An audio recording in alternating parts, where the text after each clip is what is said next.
This happened to my father when I was a young girl in the early or mid-90s.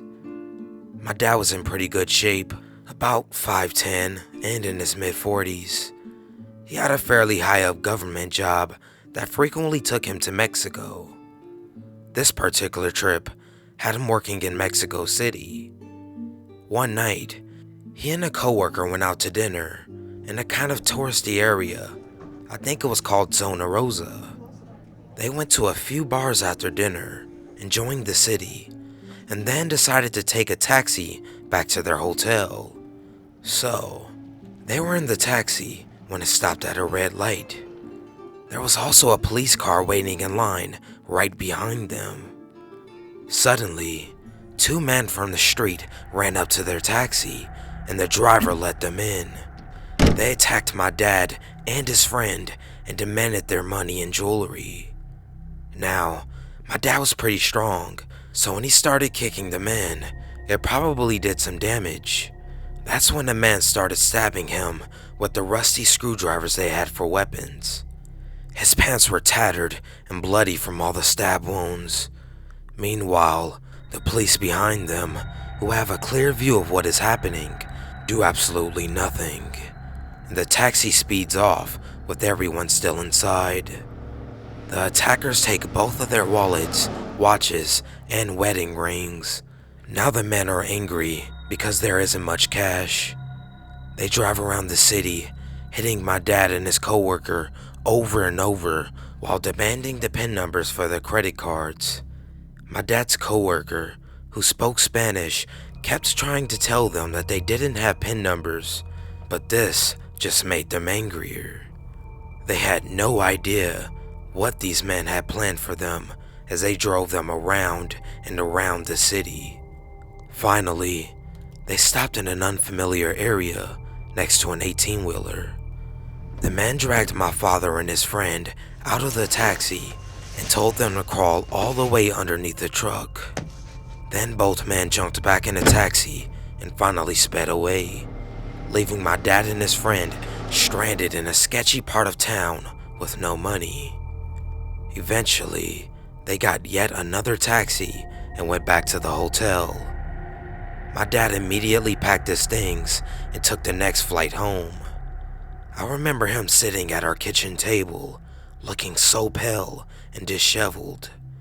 I'd never seen him like that before. His wounds weren't too serious, but he needed a tetanus shot and ended up going to counseling. Despite what happened, my dad didn't let this experience scare him away from going back to Mexico City. He was very brave and continued to travel there for work until his retirement. He always said this could have happened to anyone in any city, but it's still one of those scariest things that has happened to my family.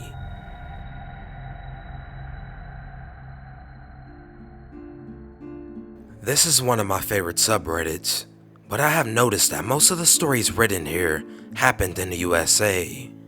Here's a little taste of the horrors we lived through south of the border in Mexico. This happened to a friend of my mother's relatives, a family of 4. Arturo the dad, Maria the mom, Eduardo the son, and Ana the daughter, who happened to be extremely beautiful. They live in Mexico City, but they went to spend a long weekend to Acapulco, a vacation spot that, frankly, has seen better days, as it was overshadowed by Cancun in the 80s. Acapulco had recently been the focus of gang-related warfare, since homegrown gangs refused to cede territory to the powerful Sinaloa cartel. This inconvenience, however, did not completely stop the flow of tourists to the once gorgeous, now decadent port, and did not stop Arturo and his family, something that they would later regret enormously. The family was dining in a restaurant next to the sea, enjoying the delicious seafood, when the waiter, clearly nervous, came to the table with a bottle of expensive champagne and a note. "This is from those gentlemen over there," he said, pointing at a table where sat 4 men that you could just tell at first glance were narcos, wearing gold chains, rings and the like, and drinking Johnny Walker Blue Label. Arturo unfolded the note and read, "This is for you to have a toast with your daughter, as this is the last night you will ever see her." Arturo got up, left 1,000 pesos on the table for the meal, and they went straight back to the hotel, where in terror, they made their bags and prepared to leave immediately. Along the way to Mexico City, there are several desolate stretches where all you can see is desert and perhaps some little houses and a gas station. Arturo stopped the car at one of the gas stations to fill up. As he was filling up, 2 cars suddenly pulled into the gas station, one parking in front and one behind the family's car. They had been followed. Several men exited the vehicles and pointed their AR-15s at the family. They came to honor their word. They came for Anna. According to Arturo, there are few worse feelings than being powerless as you watch your daughter screaming and kicking, being dragged into a car, which then speeds away over the horizon, never to be seen again. This is only one of my many stories that have happened to me or my known ones, and I would be happy to share more if people are interested. Unfortunately, most of these incidents go unreported, since the fear of retaliation is too great.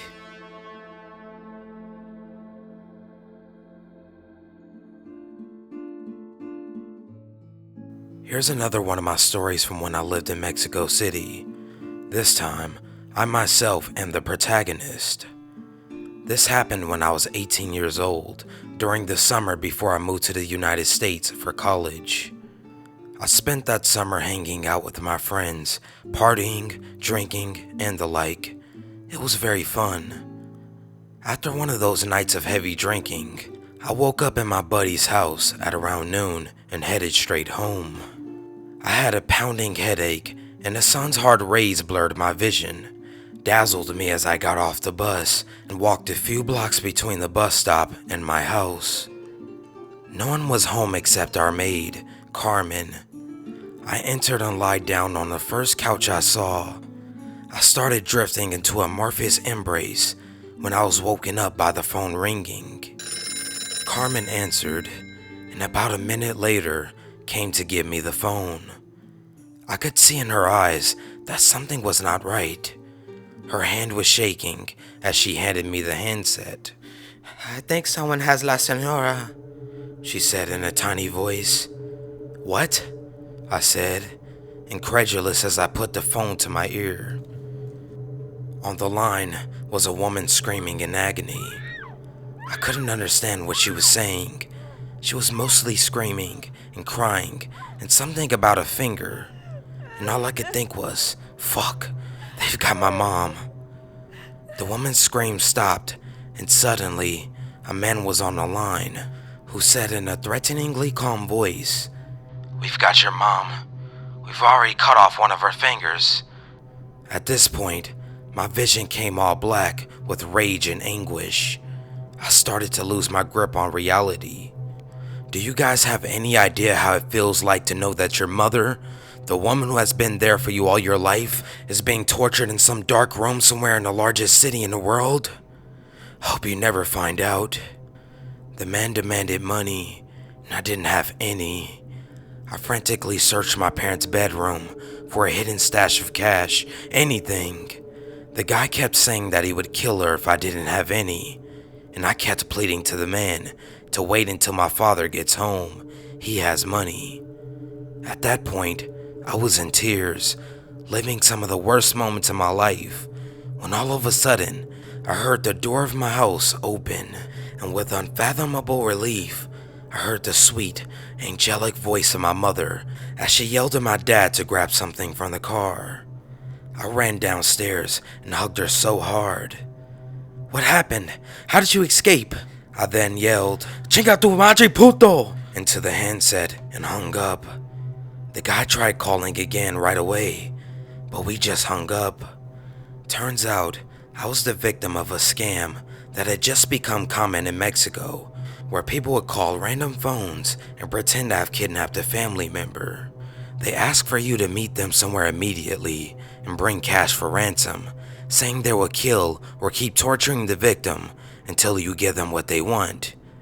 A lot of people like myself get so freaked out and confused that they don't think it through and just end up giving away their cash. Be safe out there.